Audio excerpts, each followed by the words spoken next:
Hello everybody, welcome back to Let's Play 9 Hours, 9 Persons, 9 Doors. Last time we made it through the library. Today, we see what lies beyond. Because, Santa kind of went off the deep end. And, is holding, like, June and them hostage to get himself out. And, it's pretty messed up. Though we also noticed a little something going on that was weird with Santa and June's bracelets. So yeah, today, the aftermath. The door opened, and Junpei and the others leapt through it. But no sooner had they done so, than the clang of metal on metal rang out behind them. They spun around.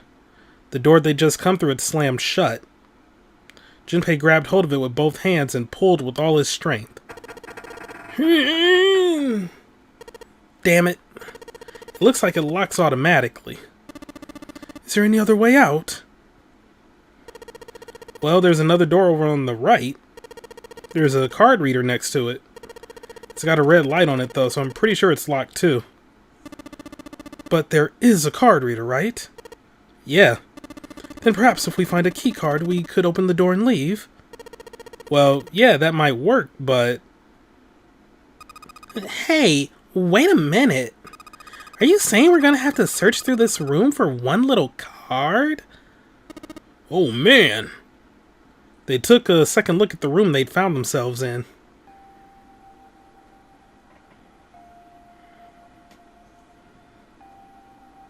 It was filled with piles upon piles of all manner of things. The only word that could describe it was chaotic. It was like a tornado had passed through, followed by a giant who had picked up and shaken the entire room a few times. Junpei's heart fell. Clover and Seven looked as though they were about to cry. Well, we can sit down and wait to die if that's what you'd prefer. I rather doubt that, however, so it'd be wise to start looking. We haven't much time. Let's find that key card.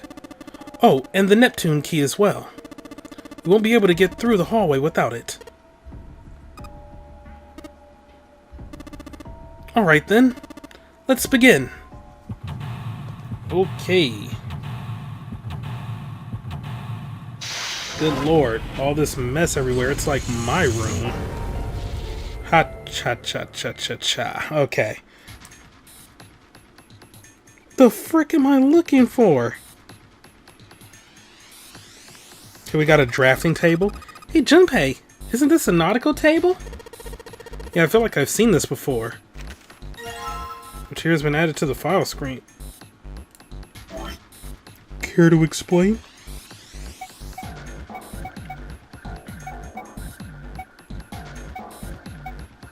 Okay, nautical table from the study.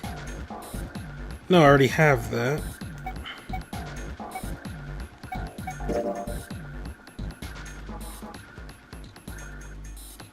What, am I going to be using that again?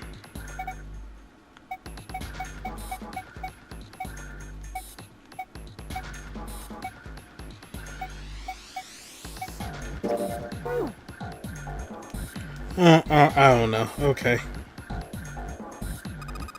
Look, Junpei, the restaurant here looks like Elvis's face. Yeah. How exciting. Well, that was random. There are piles of crap everywhere. Man, this place is a mess. It's so messy, I don't know where to start. Oh, and also we learned from, Snake that one of the kids in the original nonary game experiment that was held 9 years ago, the one who died, her name was Akane. Anyway, some of this crap looks familiar. I think a lot of these are parts of the puzzles we've solved in the other rooms. If that's true, then this room could be Zero's laboratory. Perhaps Zero would shut himself in this room to devise the machines and puzzles he'd need to see his plan come to fruition. Well, that would explain that nautical table. Pile of junk, nothing useful here. Gosh, this desk is really big and it feels really sturdy. Yeah, it does seem pretty heavy duty. I suppose it belongs to whoever uses this room, wouldn't you say? Mm-hmm.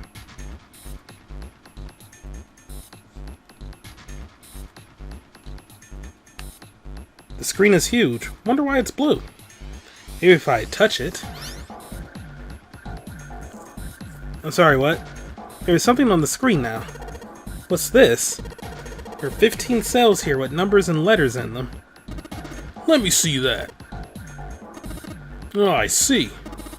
So whenever you touch a cell, the ones next to it turn on or off. Just gotta use that to make the all cells on the right and bottom green. Hey, Junpei, I found this piece of paper under that thing. Wanna take a look at it? You think this might have something to do with the puzzle? It's a piece of paper Clover gave me. There are a bunch of numbers and letters connected by equal signs on it. Just like she said, this is probably related to the puzzle on the screen somehow. Thanks, Clover. This really helps. Alright, let's go back and try again. Anyway, it looks like I just need to make all of the cells all green.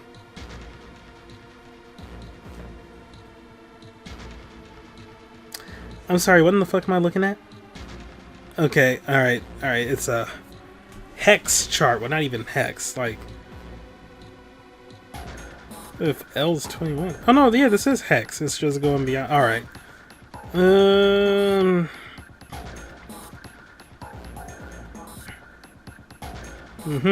1 plus 5...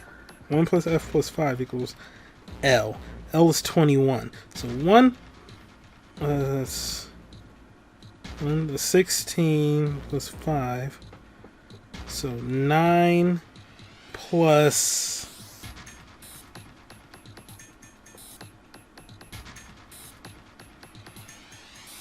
20.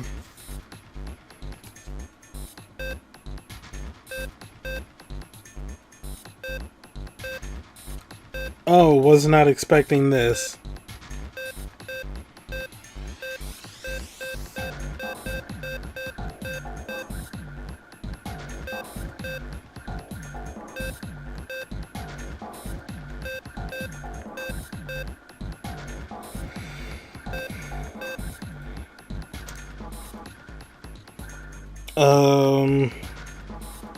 Oh my god, this is like...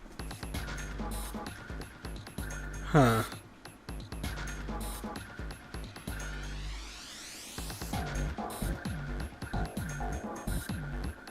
I'm gonna be here for a minute.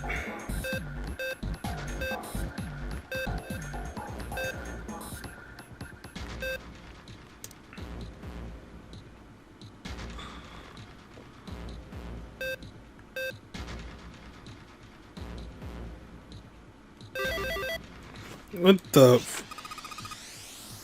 Oh. Okay, I solved that by accident. I have been on that puzzle for a very long time. To the point that I think I'm going to fall asleep.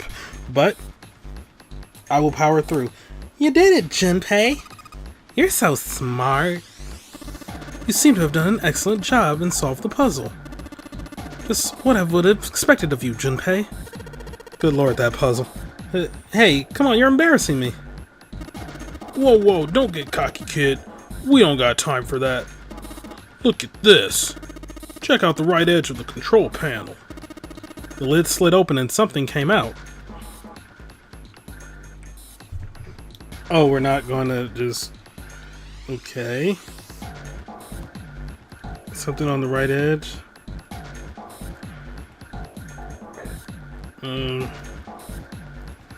Oh, okay. Cross emblem? A metal plate shaped like a shield. There's a cross engraved on it. Anything else over here? We got another mouse. Oh. We're gonna need emblems. Field symbols engraved just above each indentation. On the upper left is the steering wheel symbol. On the upper right, the cross symbol. On the bottom left, the mysterious circle symbol. And lastly, the waffle pattern is engraved near the bottom right indentation. Additionally, each symbol seems to have been given a number. 1 steering wheel, 2 cross, 3 mysterious circle, and 4 waffle patterns. Perhaps we need to insert the emblems in this order? That order, huh? We're probably coming back to that computer then.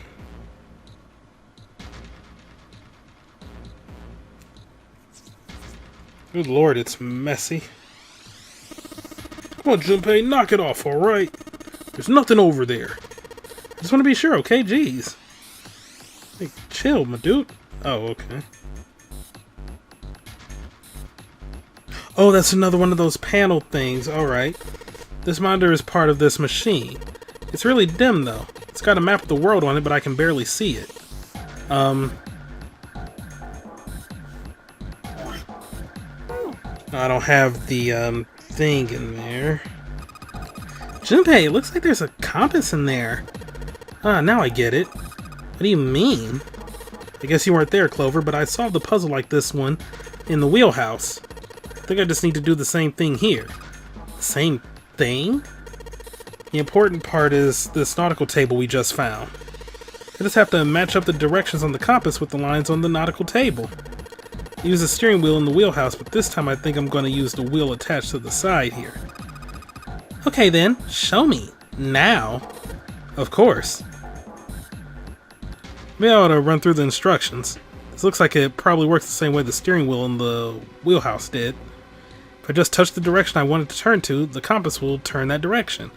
Then just gotta press stop when the compass is pointing where I want it to. I'm betting something will happen if I can do it right. Alright, let's do this thing.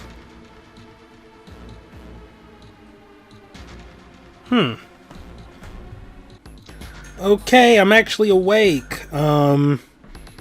So I guess I need to do south first. Just have to find the starting point. And then west. Taking the long way.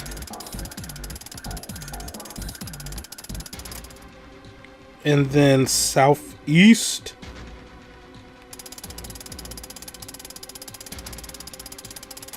At least it doesn't take long to turn. Northeast. Then east. I wasn't prepared for the stop to be on that side. North. And then east. He's done it. I am genuinely shocked I was able to do that previous puzzle, by the way, on like in like super tired mode. I was genuinely falling asleep trying to solve that puzzle. It was rough. It was rough. Yay, you did it, Junpei. Good boy. Who's a good boy? Alright, knock it off. Hey, we don't have time for screwing around right now. Also, why is my mic feeling super sensitive? Check out the right side of the monitor. Just kind of slid open and something came out. Oh yeah. I heard a noise too. You know that big box in the hall by the exit? I think it made a noise. Like something unlocking, you know? A noise, huh? We got this too. One moment. Okay, and back. Sorry if my mic sensitivity is like all off right now. I know it's probably picking up my computer's fan, despite being relatively far from it. But hey, it's hot because Ma felt like, oh, hey, we don't need the air on anymore. Yeah, like that's a drafting table. That's not a box. Yeah, that was a decision she came to. Okay. No, not yet. What's this? There's something written on these pieces of paper. Looks like we got 3 sheets of the stuff.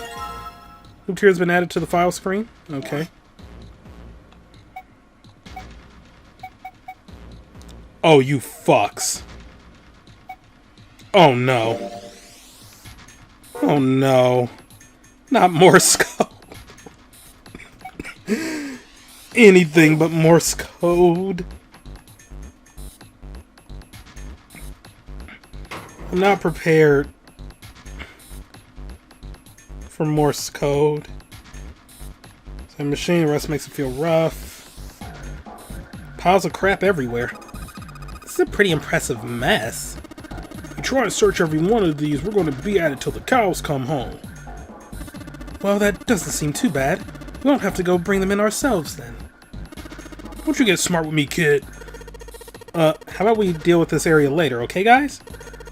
Maybe we should try something more promising. The metal shutter looks pretty sturdy. It's framed with black and yellow warning stripes. Alright, let's open it. Oh, holy shit. That is pretty damn creepy. There's a coffin in there. A coffin. A coffin. Oh man, does Seven think... Yeah, he's all pale. He's thinking the same thing I am. No way. Could this be... I'm sorry, but what's going on? It's a coffin. I wonder if there's a vampire in it. Right, I guess Clover and Snake don't know the story. Man, I can't bring myself to tell them. Well, at any rate, let's have a look around. There's a metal plaque on the coffin. Snake's touching it. All ice. Ah, the two machines. Gulp. Holy shit. Man, this is serious. Oh well, let's open it, shall we? Clover, if you could give me a hand. Okay. I got it. Alright, so we're just gonna open up the mummy thing. Alright. Ready? 3, 2, 1. Ha! No luck. It doesn't seem to be ready to open. Yeah, but it's not like it's screwed shut or something. Yes, I believe it's locked in some other way. Hey, Seven, you think you could open it up with your superhuman strength? No, What's wrong? I think I'll just pass on this one, okay? What the heck? Very well, we'll just have to give up on the coffin for now. Let's look around the room a little more, shall we? Alice sleeps in a small chamber past a forest of knowledge, beneath the navel of the gigantic. Is that actually true? Well, that's a coffin. Dims monitors. Okay, I need 4 more of these, or no, not 4. 2 more of these, things. We're not going in there. That's the door we came in through. It's locked. I don't see anything around that looks like it'll unlock it. We probably shouldn't waste our time trying, you know. What am I missing? Ventilation fans.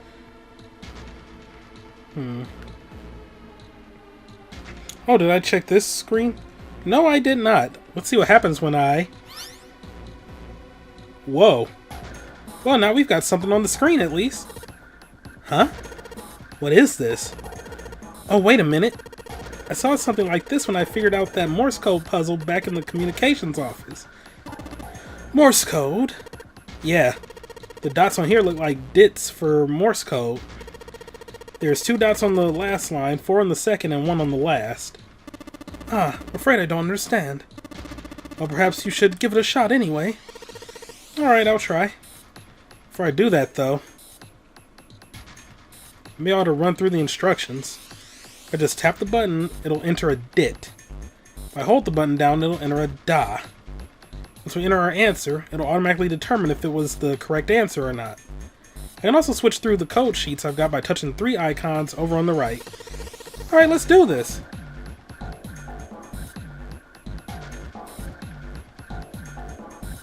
What the fuck am I entering? Okay, there were 2... No, was it 2 on the bottom, 1 in the middle? No, 4 in the middle. Was it 2 on the bottom and 1 on the top? Or vice versa? I want to see the icon again. Where is it supposed to go here? It's 3 letters. It's got 3 lines. I think each line is 1 letter. Duh, but I mean... If that's the case, then perhaps the letters you need are made up of 2 symbols, 4 symbols, and 1 symbol respectively. After all, isn't that what you just said? 1 line is 2 spaces. Okay, so it's 2, 4, then 1. In other words, I've got to enter either the dots or the dashes. In a set of 2, then a set of 4, and then just 1.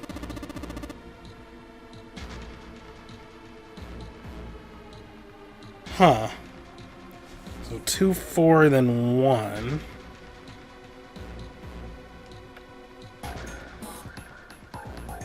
So that means the last letter is going to be... It's either going to be an E or a T.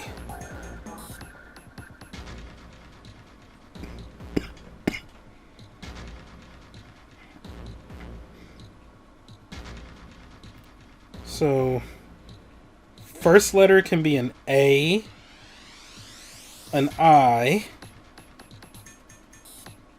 M or an N. Okay, A-I-M-N.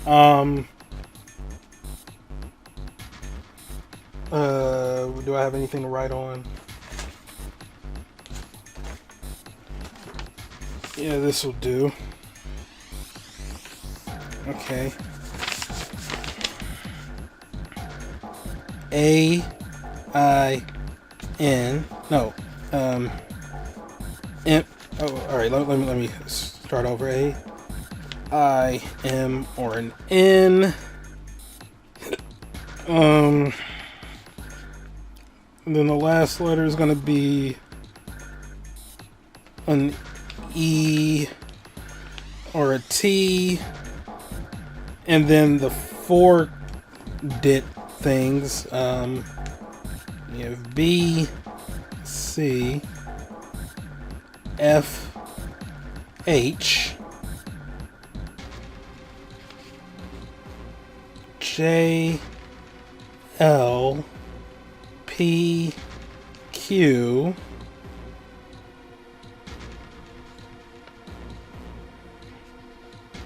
V, X, Y, Z. Okay, so it's probably a safe bet to assume that it won't be Q in here. Setting down the 3DS or DS. Let's see. It could be Abe. It could be Ace.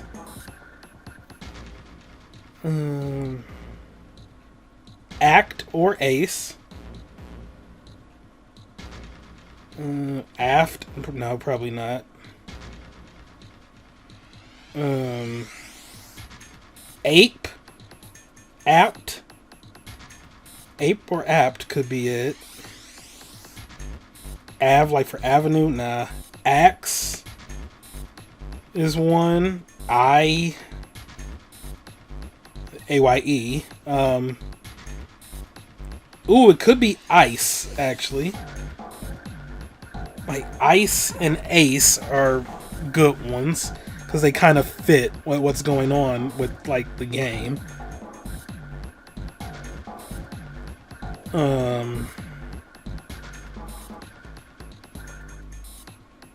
That might be it for I.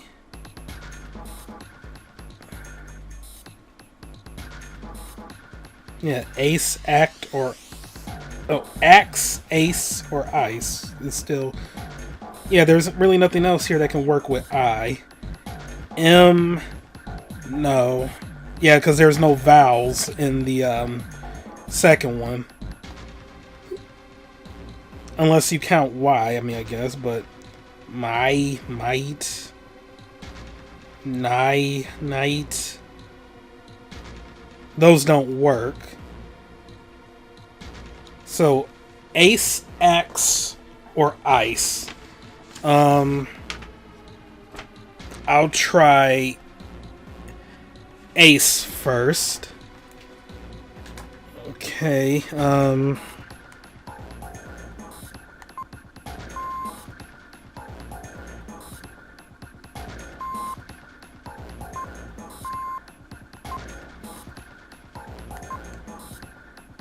It wasn't Ace. Alright, well, let's try Axe.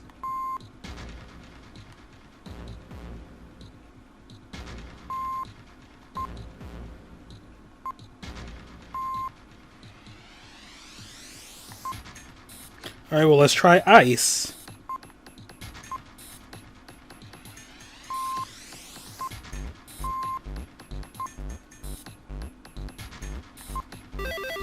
Okay. I see. It seems you have solved the puzzle, Junpei. Excellent work. The answer was ice. How did you know? All I had to do was listen to the sounds the machine made. After that, it was a trivial matter to decode them.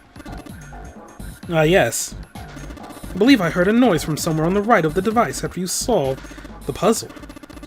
It sounded rather something like sliding open. Do you see anything that could have made that noise? Yeah, that's true. Oh yes, one more thing. Heard a sound from behind the shutter. Perhaps the coffin is unlocked now? What? Ooh, that's creepy. Making sure there's no other panels I might be missing.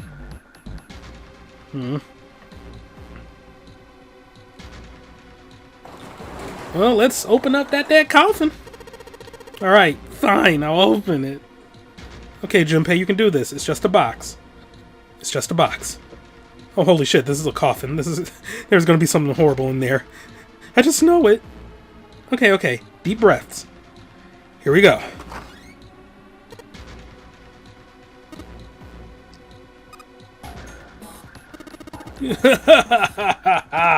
Oh man, there's nobody in there. Shit, can't believe I was scared of something like that. What do you mean, nobody? Are you expecting someone to be in there? It's a long story. Ask Junpei about it sometime. Well, just like Seven said, there's nobody in there. There is something in there, though. Well, two somethings, actually. What is that? What the frick do you even see, my dude? Oh, okay. Oh! I was expecting the fourth puzzle. Alright. There are two things on the bottom of the coffin. Looks like we got a plate with an emblem on it and... The Neptune key! Yes, we finally found it. Now we can get through the hallway. That's correct, Clover, but we do need to get out of this room first, you know? Yeah, I know. Okay, let's get the hell out of here as quickly as possible. I don't have any objections to that. I don't think we'll use the Neptune key in this room. It's really important though, so I'll keep it in my pocket for now. As far as this other thing goes. Coffin emblem! Woo! I forgot the order that we need to put them in! Woo! To be fair, I was half conscious when they told me.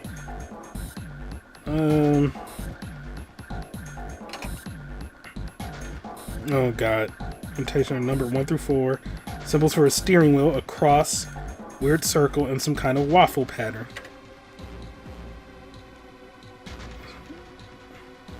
What was the order again? 1 through 4. Steering wheel, cross, circle, waffle.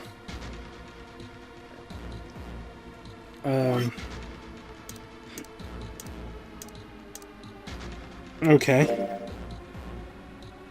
The shield.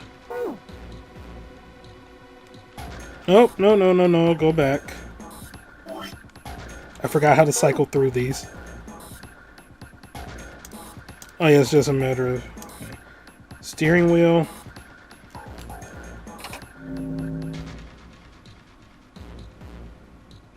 Oh, frick. There's going to be puzzles for each of these. Whoa. Well, now we've got something on the monitors at least. What's that? Looks like some kind of puzzle. Professor Layton will be proud. I wonder if these are the rules. Here, I'll read them to you. When you touch a numbered area, that area will be selected and it will turn blue. To indicate this, touching a numbered ball after selecting an area will cause that ball to be moved to that area. However, you cannot move the red balls. You can only move 3 to 5 balls into a single area. Press the check button once you have moved all the balls except for the red ones, which you cannot move. Oh, these are to like symbolize everybody here And with the knife man being dead, we don't have one of those to move. Alright. The digital root of the balls in an area must match the number for that area. That's it. Still don't really get it. Whatever. Like they say, practice makes perfects. Prefects. Oh my god. Let's give it a shot. What you mean practice makes perfect?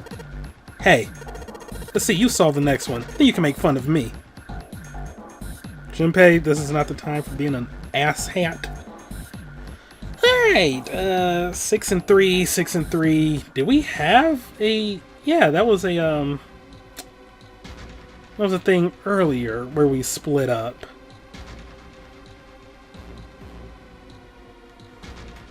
Huh.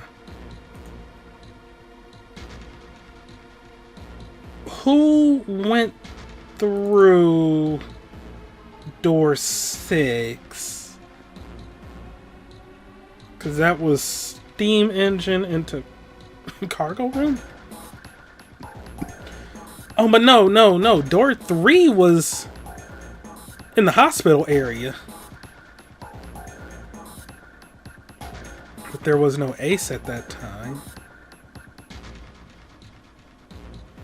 And now we are up one snake as well.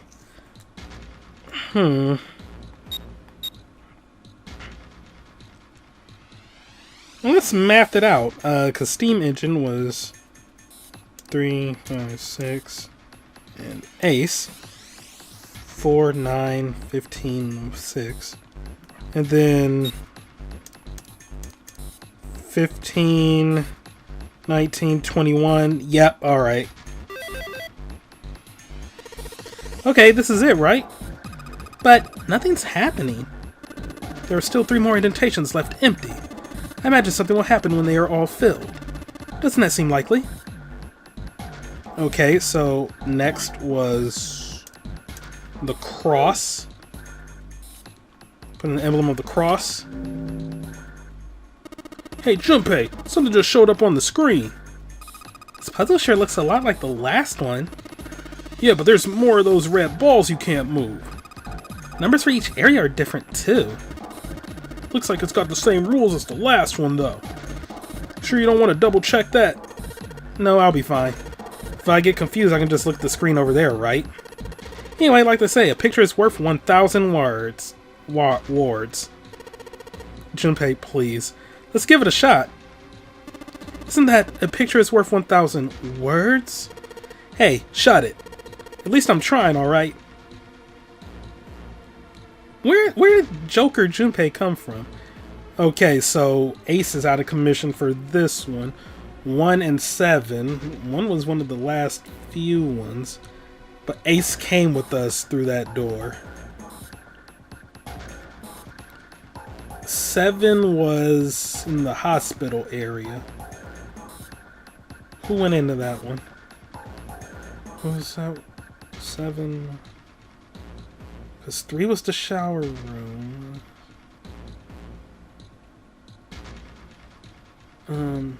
Oh no, yeah, because we had to go through 7 for this path. That was the operating room. Ooh. I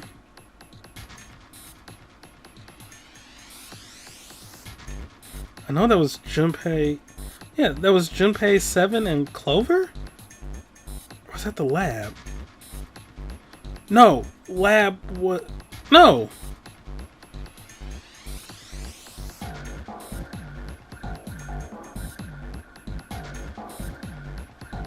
Yeah, lab was with Lotus. Yeah, because we had to hack the mainframe. So, well, I mean, plus I could just do the math. 7 plus 5 is 12, plus 4 is 16, that's 7. Alright.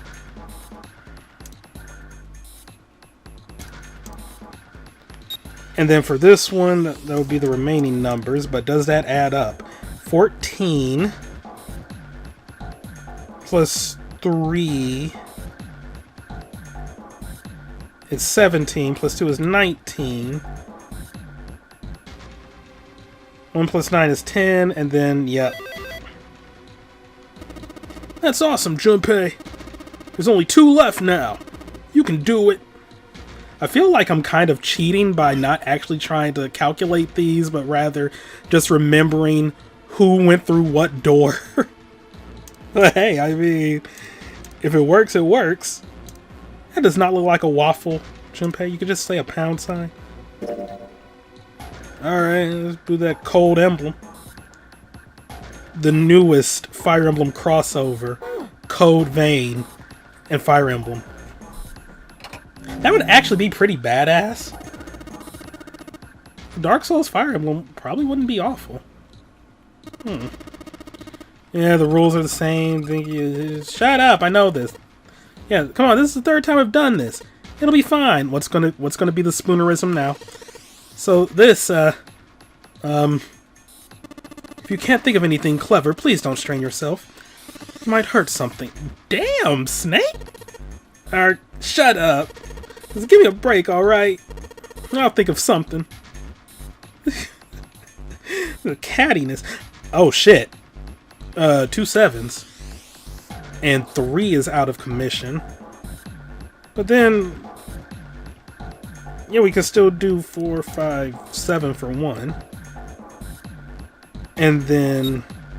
would this equal that? 8 plus 6 is 14. Plus 2 is 16. Yeah. Alright, that one was simple. Excellent work, Junpei. You only got one left. I can see the light at the end of the tunnel.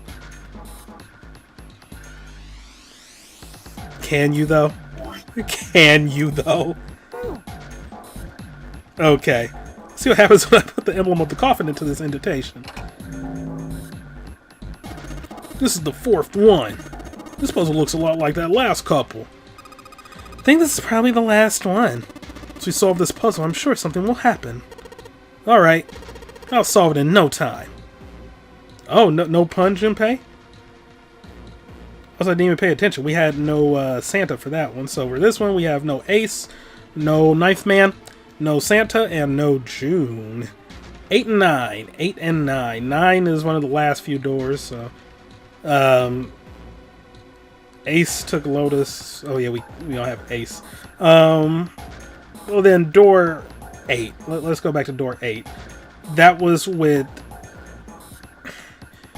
Junpei, Lotus, and Clover. Making sure 9, 17... okay. And then... no. Yeah, it's going to have to be like 3 in one and 2 in another. So 2 plus 7 is 9. 2 plus 7 is 9. And 5 plus 8 is 13. Plus 4 is 17. 1 plus 7 equals 8.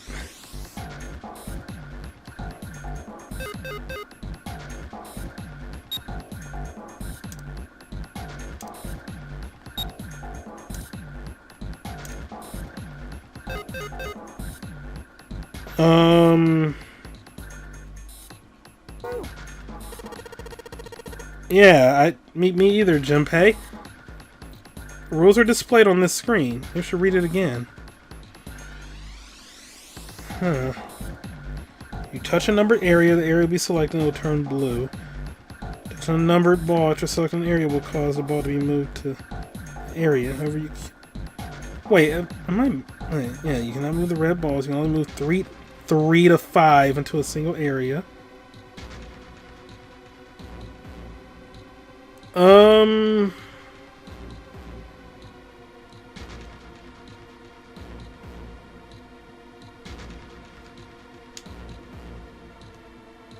But I can't...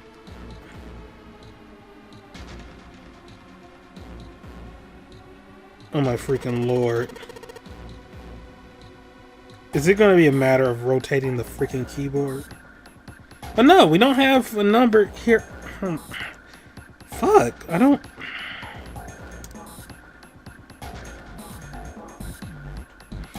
am I going to have to get them on a technicality? Because I was just doing the math, because it's... what if I was to just get everybody, like, Did it say I had to use all the balls, or that they had to be able to go through both doors? Because if it's the former, then I can fit everything under 8. Because 2 plus 5 is 7, plus 4 is 11, plus 7 is 18, plus 8 is 26, 2 plus 6 is 8. Because there's no way to split this evenly between them. It works! Huh, where did that noise come from? Underneath the keyboard. Way to go, Junpei! You answered all the questions. Damn, Junpei, good job! Hey, did you hear something just now? Yes, I heard that as well. From the bottom left corner of the desk, I believe.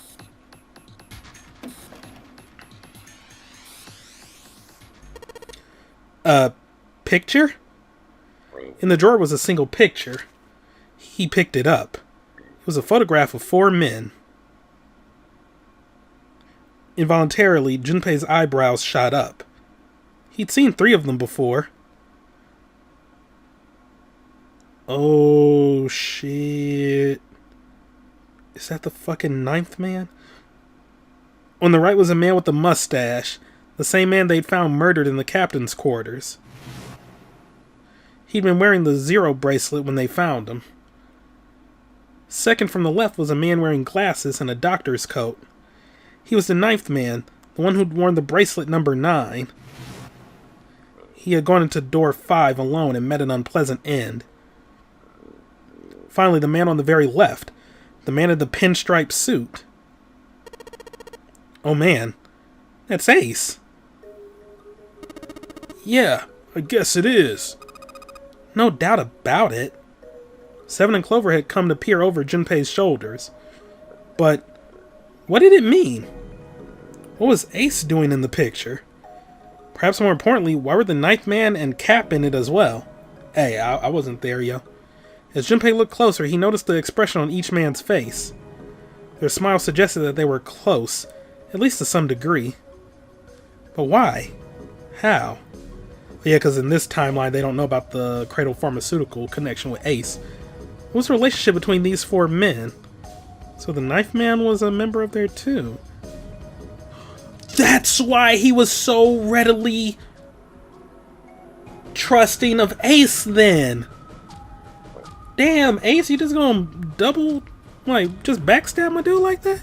Snake's voice broke into Junpei's thoughts. You say Ace is in that picture? Yeah. It doesn't look like it was taken recently, though. Oh! But then, if Ace wouldn't have known it was him by the face, but no, he still singled him out and told him. So, yeah, alright. Does it was recently? Ace, the 9th man, and Cap all look about 10 years younger. Ah, so the 9th man and the man you found murdered in the captain's quarter are also on the picture.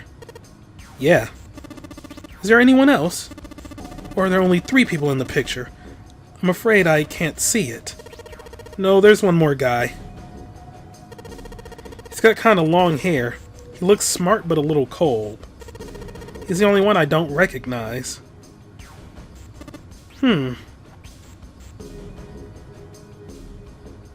Snake knit his eyebrows. What's the date of the photograph? He doesn't have one. Did you look on the back? The back? Yes, the reverse. The other side. Junpei flipped the picture over. There it was. To be precise, it wasn't a date, but it was certainly significant. He read it out loud so that Snake would not be left in the dark. Praying for the success of the Nonary project, with Nijisaki, Kubota, and Musashido. Nonary project? Nijisaki? Kubota? Musashido?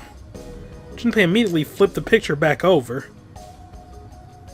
That meant that the 4 men in the picture had run the Nonary game 9 years ago. Only Hangao had not been mentioned on the back, which Junpei felt meant he had written those words himself. But what surprised Junpei was not this revelation, but the fact that it felt nothing like a revelation.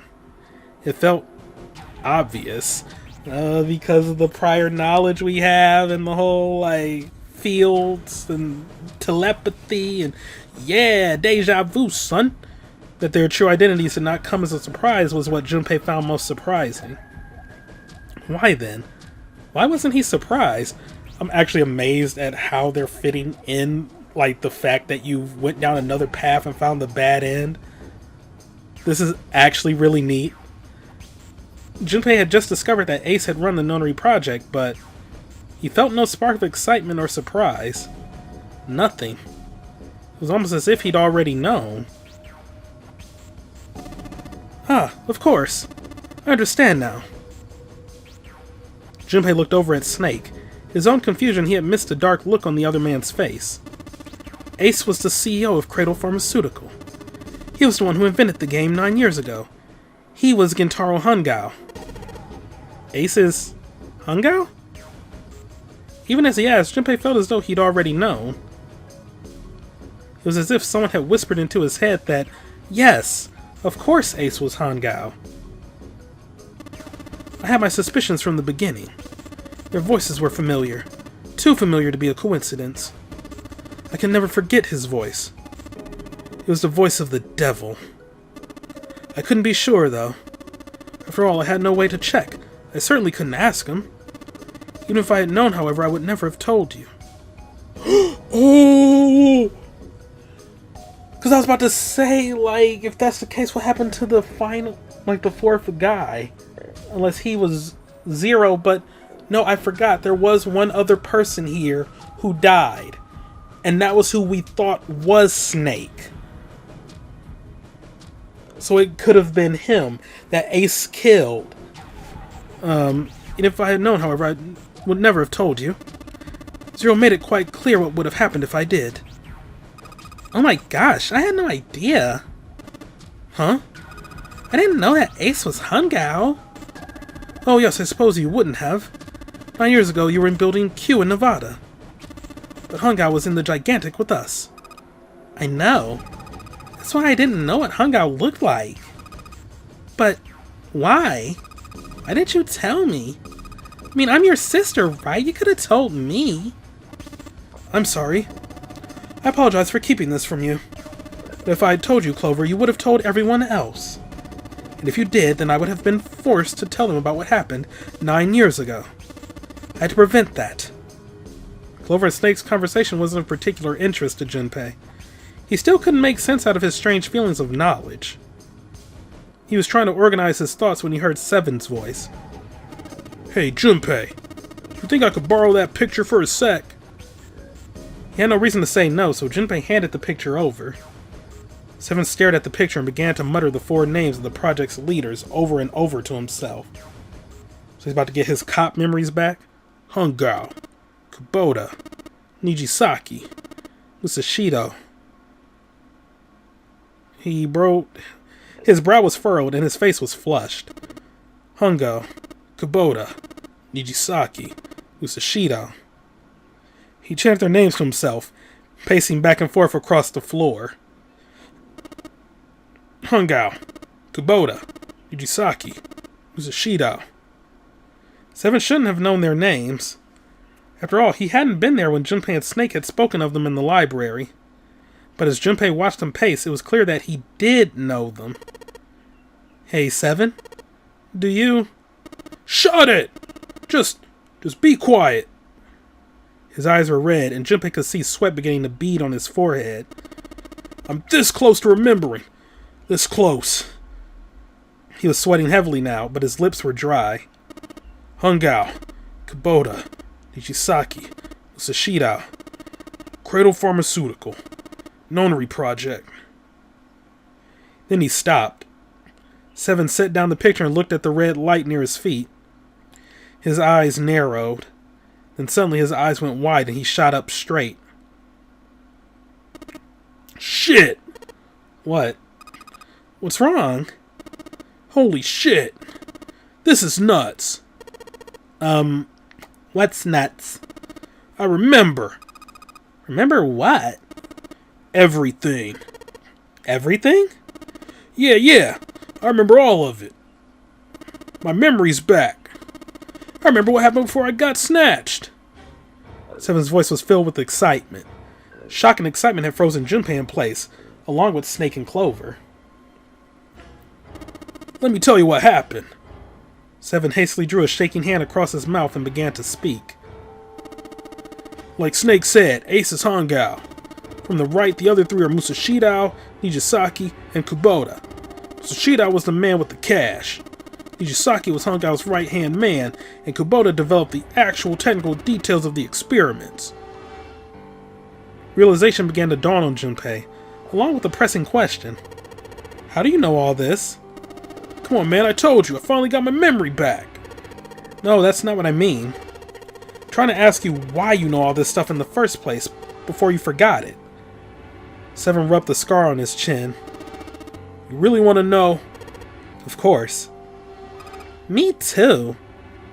Snake was the only one who didn't voice any sort of agreement.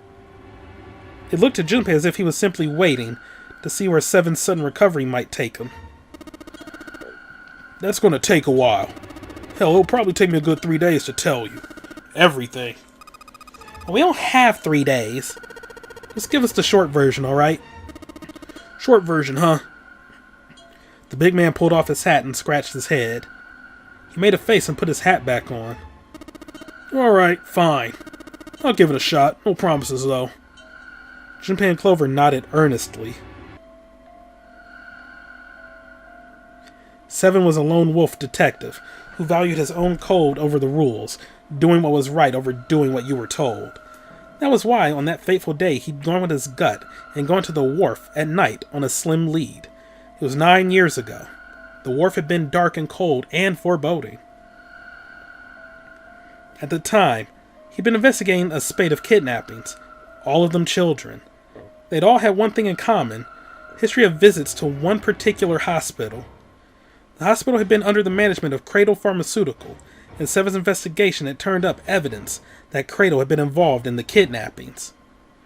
After a little persuasion, he managed to finally get a real lead from someone inside Cradle Pharmaceutical. They told him that night, a ship was set to take the children from where they were being held to a large passenger liner docked offshore. Seven had, of course, gone to the wharf. Hidden in the shadows, he'd searched the harbor until at last he found the ship he was looking for. There were a number of human shapes moving near the ship. They were men in black suits. Many of them were carrying large bags. The bags. There was something about the way they moved as they were carried. There could be no mistake. There were human beings in those bags. He had moved before he even realized he was going to. Out of the shadows he came, his gun already in his hand. He heard the words, "Don't move," but they weren't his. He felt metal touch the back of his head. "Drop your gun," came the cold voice from behind him. "I could kill you right now. It will mean nothing at all. I need only tie an anchor to your feet, and I doubt anyone will see you for perhaps a week or so." "Is that what you'd like? The fish here would be thankful for the meal." With the words, he felt the cold metal thing behind him press against his skull. Slowly, Seven crouched down and laid his gun on the ground. Then suddenly, he felt a sharp pain in his neck. A needle. Was it some sort of drug? As he was thinking about that, Seven felt his face hit the cold concrete beneath them. He could feel the chill of it seeping into him.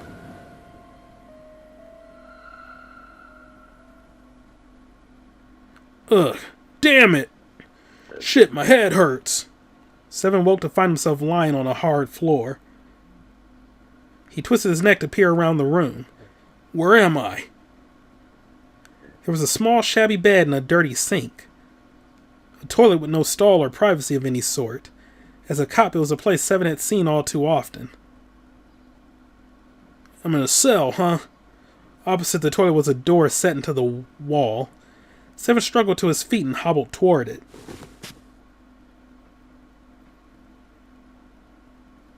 He gave the door a good shove, then another, then tried pulling it. It didn't open. Well, that was about what he'd expected. It wasn't likely that someone would put him in a cell only to leave it unlocked.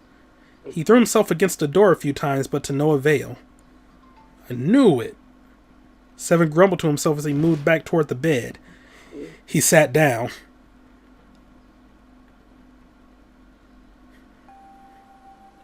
He sat there for a very long time, just how long he wasn't sure.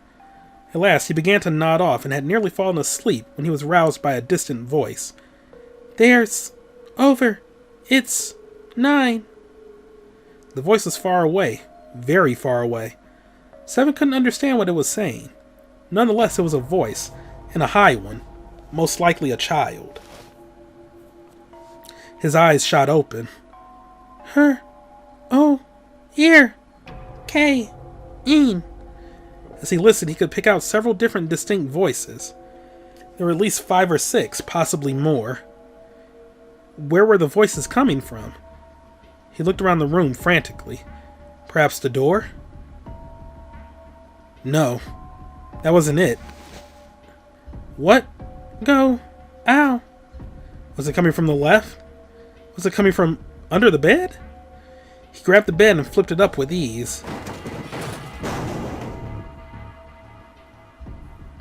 There it was. There was a hole for ventilation in the wall, where the bed had been, covered with a metal grate. Seven lay down on his stomach and peered through the grate. He couldn't see anything. It was too dark. Now that he'd found it, however, there could be no doubt. This was the source of the voices. For a moment he was confused. Were there children nearby? Then he remembered what the man from Cradle Pharmaceutical had told him. How a ship would take the kidnapped children from the wharf to a waiting passenger liner out in the ocean. Was Seven on that passenger liner? It didn't matter. What mattered was that he find a way to the children. Seven looked at the metal grate. Could he fit through that hole? He stuck his fingers through the grate and grabbed hold of it.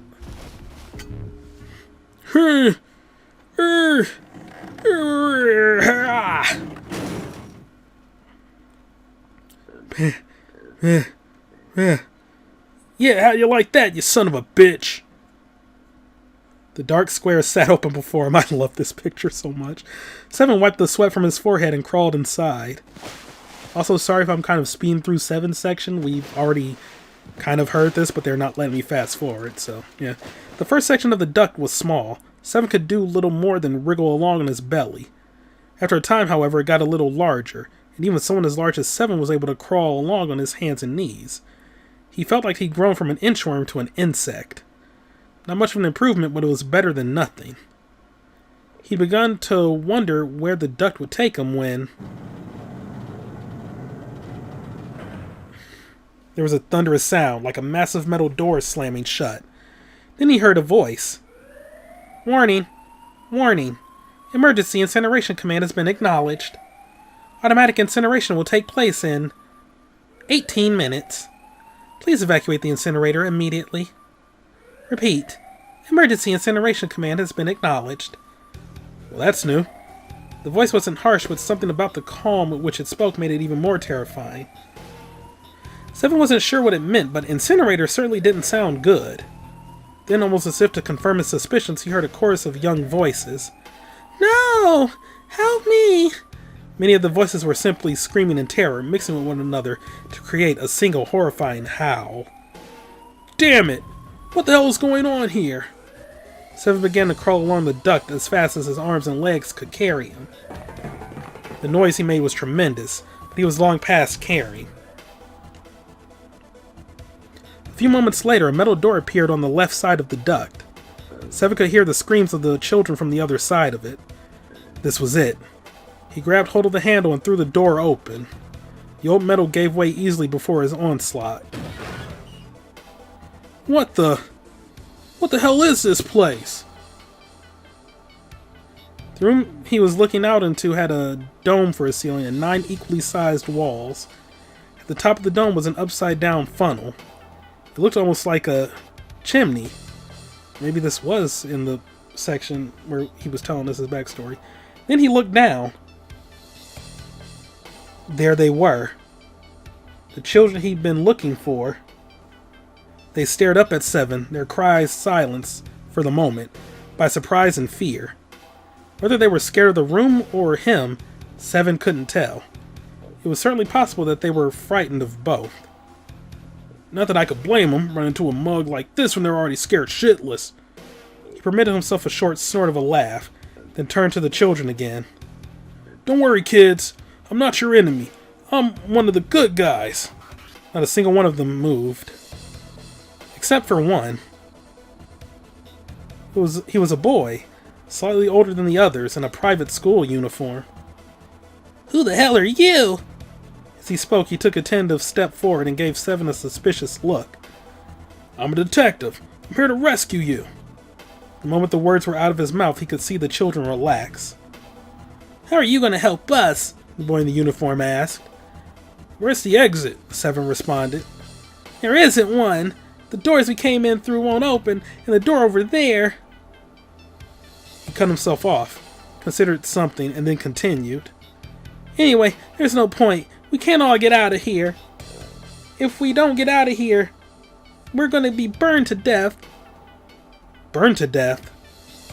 Can't you hear it? The voice said the incinerator's going to start up soon.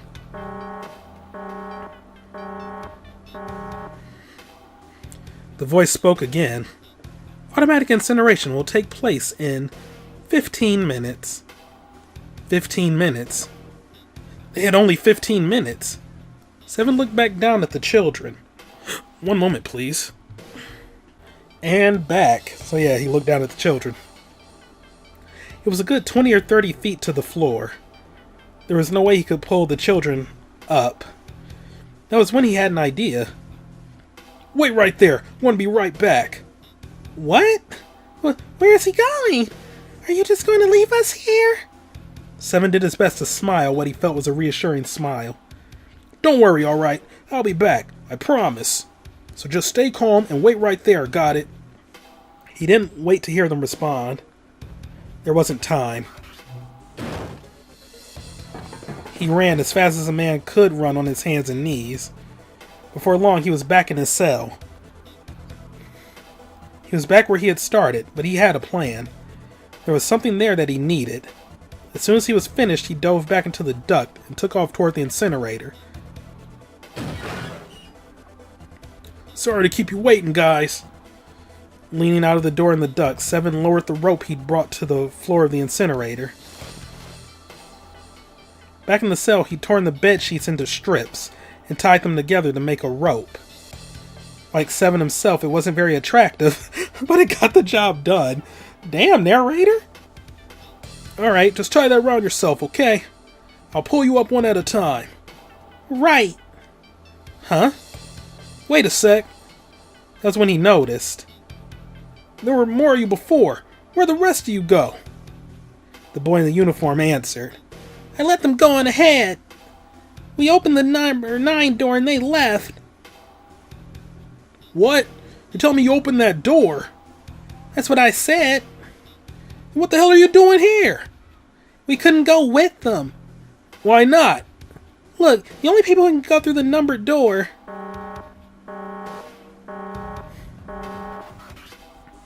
Automatic incineration will take place in 5 minutes.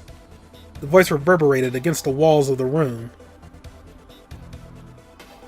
Look, that can wait alright. Just get us out of here. Right. Seven grabbed a hold of the rope. First up was a girl with a ponytail.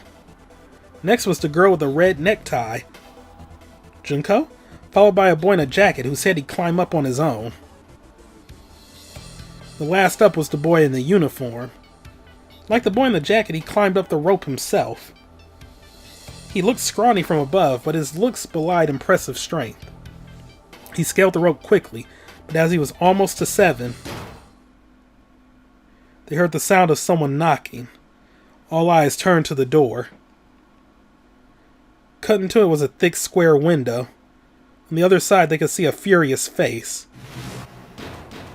God damn it! What's going on here? Why is the room empty? Where the hell are those fucking kids?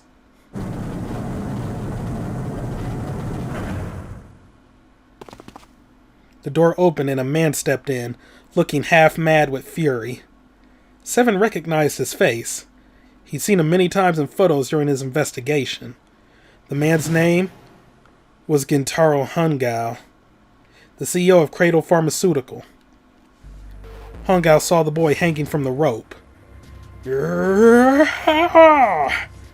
He roared like an animal and lunged for the rope. Hurry! I know! The boy in the uniform resumed his scramble up the rope. You son of a... No, Ace voice. But it's younger Ace voice. You son of a bitch! Get back here, you little shit! He was 15 feet away. 10. The moment he came within an arm's reach, Seven grabbed the boy in the uniform. With a jerk, he tossed him into the duct behind him. Grah! No! Hungao had lost any semblance of control. His face no longer looked human. It was twisted into something terrifying, the visage of a devil, or a ferocious monster. Seven quickly reeled in his rope, leaving a furious Hungao on the floor of the room, and crawled back into the duct. You fucking bastard! You won't get away with this! How dare you compromise this experiment? What experiment? Seven wondered.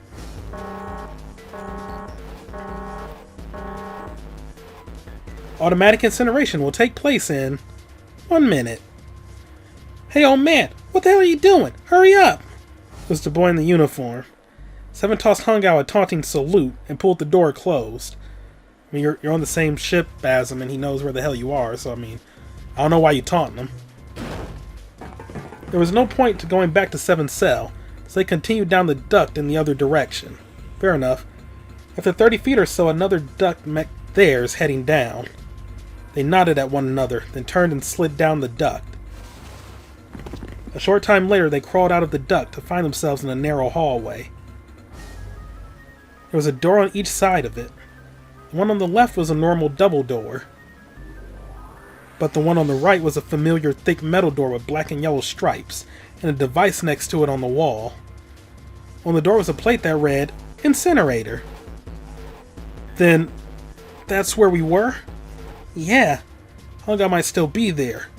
Looks like it's been shut off, though. Wait, what? If he's still in there? Yeah, that's not good. Ugh. Seven grunted. Find the other door. Go into the other door. Hurry!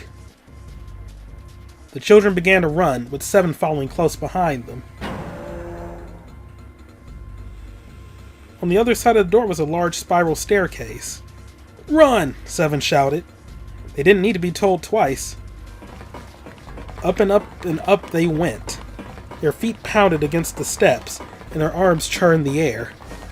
Round and round and round they went, like a human tornado. Really good wrestler, by the way.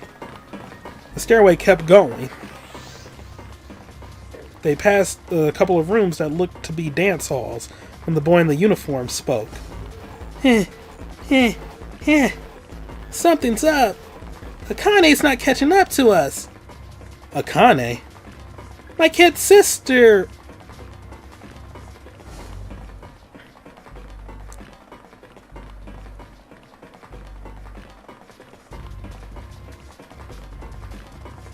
Was it a different Akane?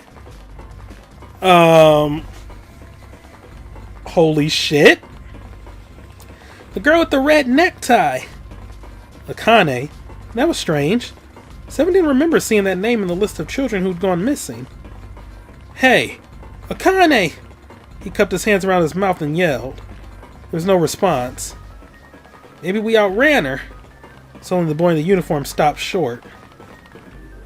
Seven stopped too, as did the boy in the jacket and the ponytailed girl. When did we do that? Well, we passed a couple big rooms on the way here. Maybe she took a rest on one of them? No, that's impossible. Sorry, Grandpa. You keep going. I gotta go look for her downstairs. He turned to go. Hey! Kid, wait! God damn it, I said wait! The boy didn't even seem to hear him. Fuck! Seven spun around and yelled to the boy in the jacket and the girl with the ponytail. I'm going after him. You two keep going, alright? You got it? The girl nodded and began to run up the stairs. The boy, however... I'm going with you! Seven didn't have time to argue. Instead, he simply nodded and took off down the stairs. The boy in the jacket followed. They ran all the way to the bottom floor calling for her. Akane was nowhere to be found. God damn it, where the hell did she go? The boy in the uniform couldn't hide his frustration. Help me! Somebody help me! Oh, I didn't know who was talking what. Alright. It was a girl's voice. Akane! The boy in the uniform threw open the door and leapt into the hallway that faced the incinerator. Seven and the boy in the jacket followed. Seven couldn't believe what he saw.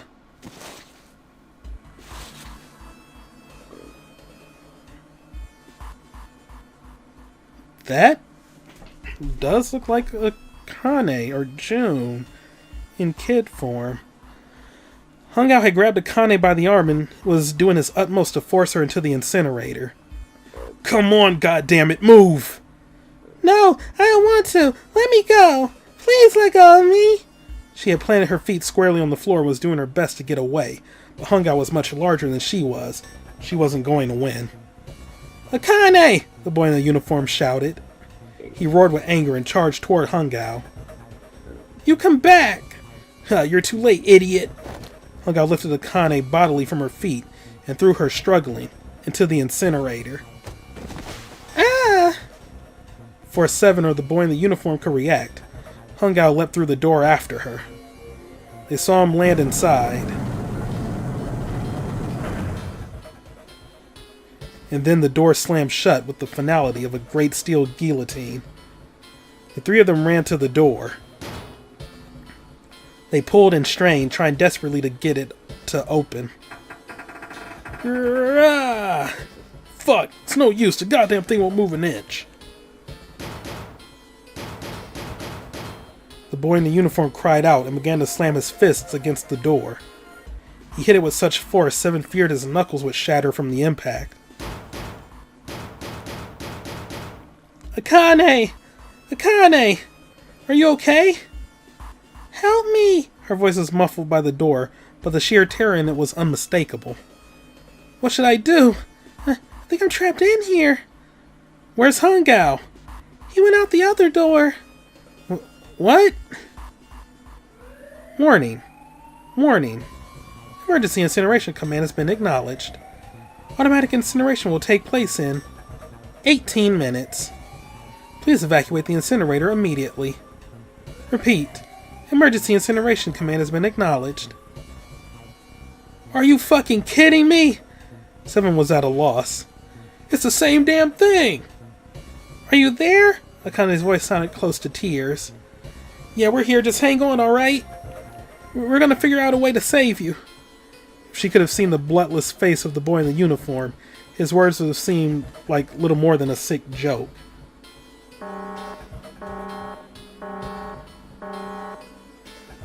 Automatic incineration will take place in 17 minutes. Please, please help me. I'm really scared. I don't want to die. Please, I don't want to die. I don't want to die. It's going to be alright. I'll figure something out, I promise. I promise, okay? You hear me? I promise. They could hear her muffled sobs from the other side of the door. The boy in the uniform tightened his fists. His knuckles were a bloodless white. Seven could tell that he was holding back tears of his own.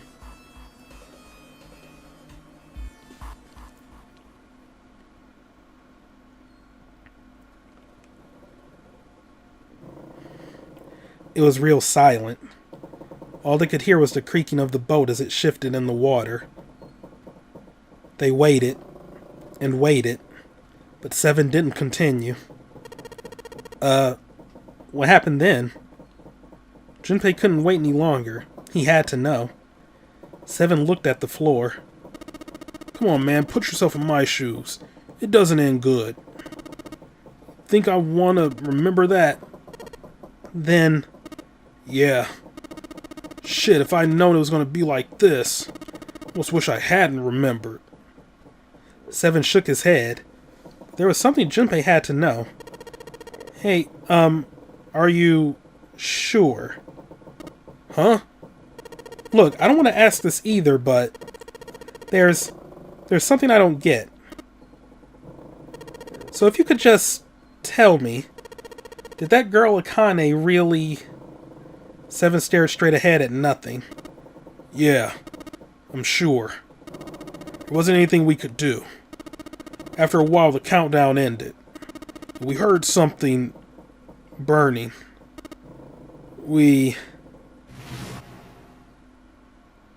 Even after the fire stopped, they couldn't move. Seven and the boy in the jacket simply stood where they were, frozen. The boy in the uniform collapsed, falling to the floor in a jumble of limbs like a puppet whose strings had been cut. A few more minutes passed. The door opened.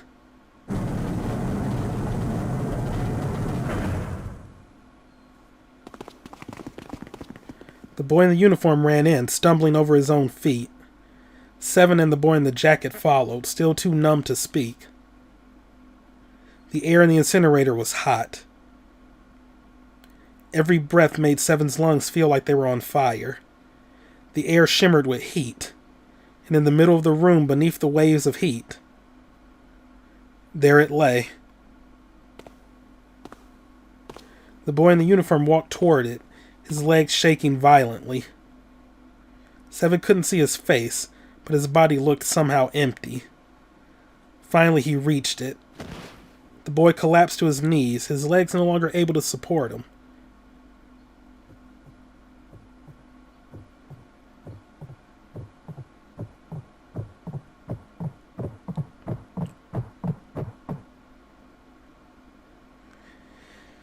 Aww.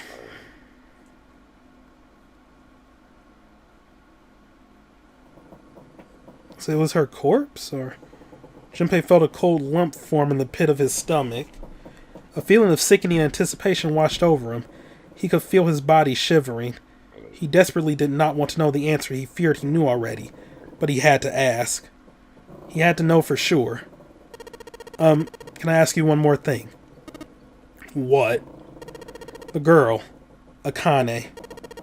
What was her last name? What does it matter to you?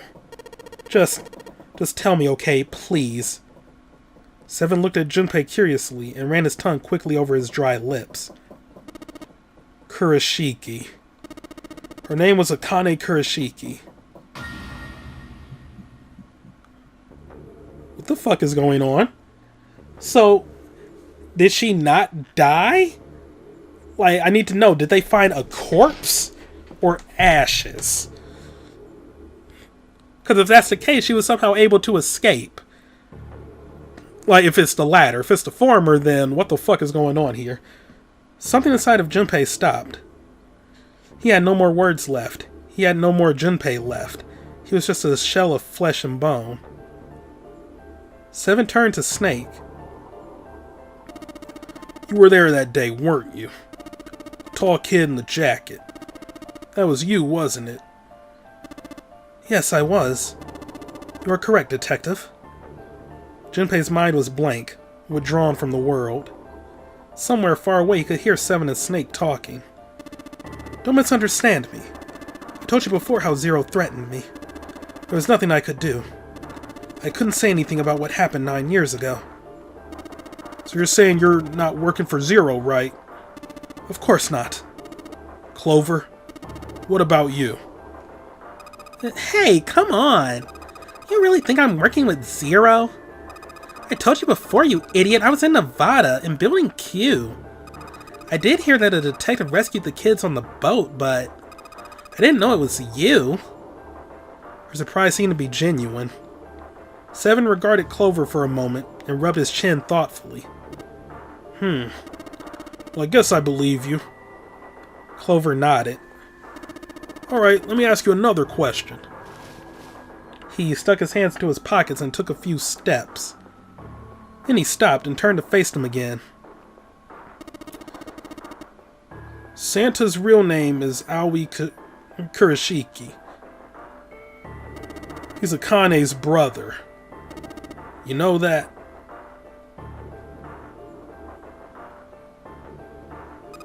So he kidnapped his own... But she wasn't reacting to him. Was she? But then that ending where he left her there... Yeah, in the safe ending, like... I don't know. No, I didn't. Did you? Well, yes, I know Aoi Kurashiki was her brother. I didn't know he was Santa. At least not from the beginning. 9 years ago, he was in the middle of puberty. His voice is entirely different now. I'm ashamed to say that even my exceptional hearing wasn't able to make that connection. As such, I had no reason to think Santa was Owie. When did you figure it out? A short time ago, Clover told me that Santa might have been one of the subjects of the initial experiment. When she told me that, I had a feeling. Santa is Owie, Akane Kurashiki, June's brother.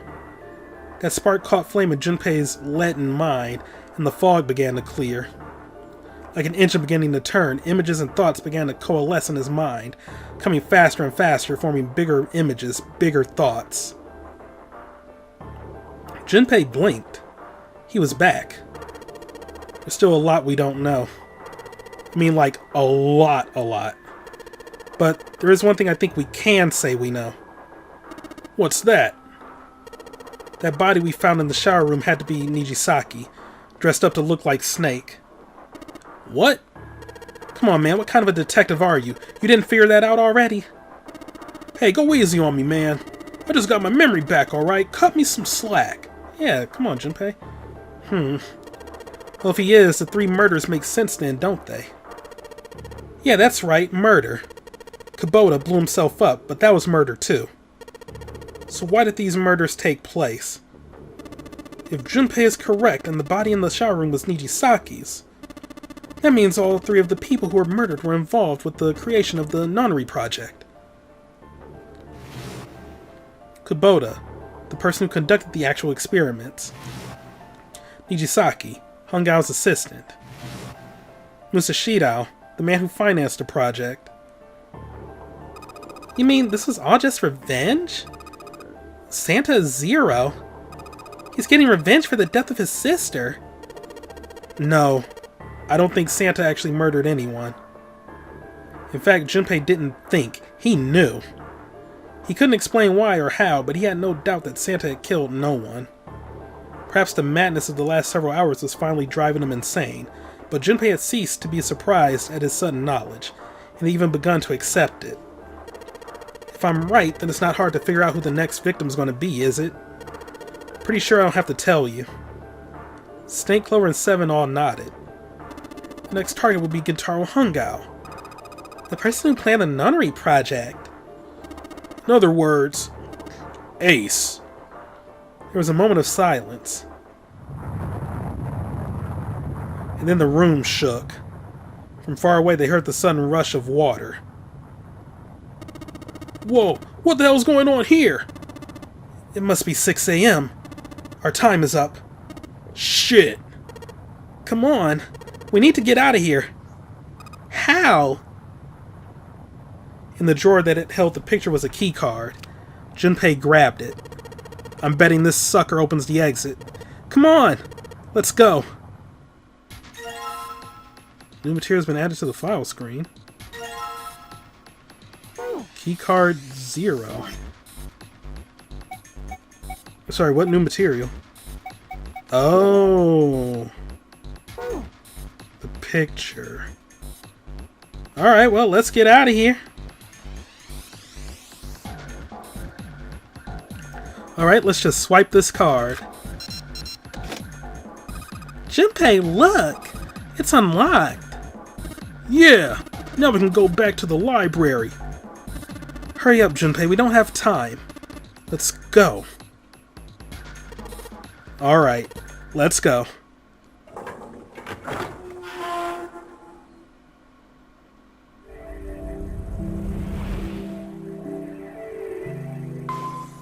Ooh, shit is heating up, yo! But yeah, we'll continue on next time, because I think...